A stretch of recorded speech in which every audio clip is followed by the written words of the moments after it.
తప్పు చేయింది శిక్షించకూడదాయా? ఆయన నాకు తెలియదు ఆయన ఏం తప్పు చేశాడా, ఏం కథ చేశాడనేది. నువ్వు కావాలని ఇరికించకూడదు నాయన. కావాలని ఏదో కేసులు ఇరికిచ్చి ఆయన అటు ముట్టుకున్నాడు కదా అని ఇరికిచ్చి ఆమెను జైల్లో పెట్టడం, ఇది చేయడం పద్ధతి కాదు ఎవరికి కూడా. ఎవరు ఇది మంచి పద్ధతులు కాదని నా ఉద్దేశం.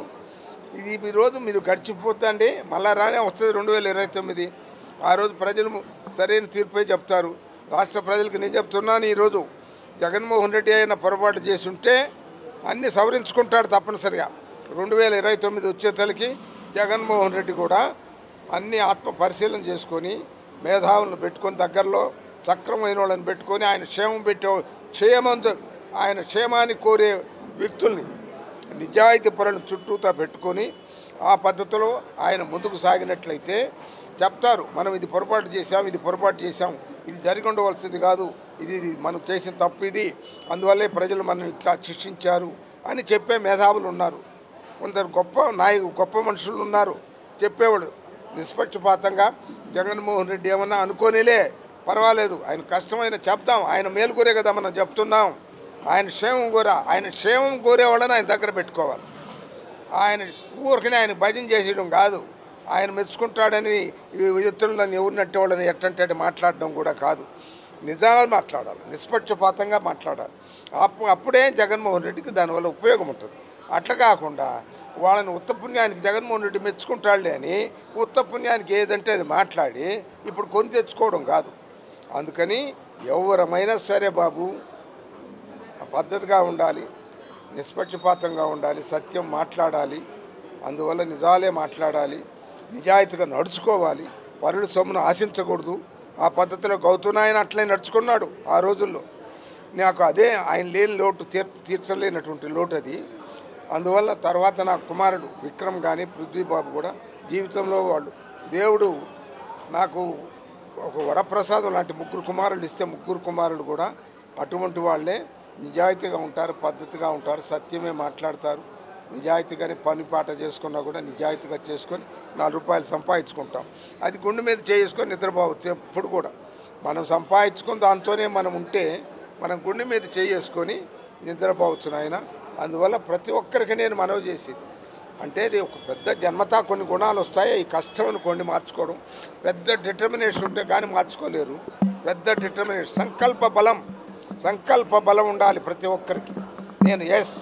నేను పొరపాటు చేస్తున్నాను, చేయకూడదు ఇటువంటి పొరపాట్లు అనేది సంకల్ప బలంతో ఉంటే ముందుకు సాగితే మనం ముందుకు సాగగలం, తప్పనిసరిగా సాగగలం. అందువల్ల అది బాబు విషయము. మరి ఏం చేద్దాం నాయన, ఈరోజు ఆయన జీవించుంటే గౌతమ్ నాయన ఈరోజు ఆయనకి 54వ జన్మదినం శుభాకాంక్షలు చెప్పాల్సిన పరిస్థితి ఉండే. మరి ఈరోజు ఇట్లా జరుపుకోవాల్సి వస్తుంది, జయంతి జరుపుకోవాల్సి వస్తుంది. అది చాలా దురదృష్టకరమైనటువంటి విషయము. ఇది జగన్మోహన్ రెడ్డి గారికి గౌతమ్ బాబు చాలా అండగా ఉండే. చాలా ఆయన లేని లోటు జగన్మోహన్ రెడ్డి గారు కూడా బహుశా అది ఫీల్ అవుతుంటాడనేదే నా అభిప్రాయం.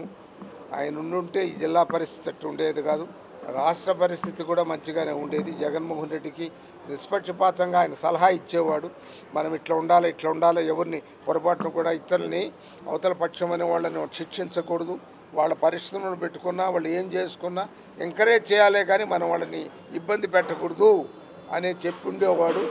అది పరిస్థితులు వేరేగా ఉండేది.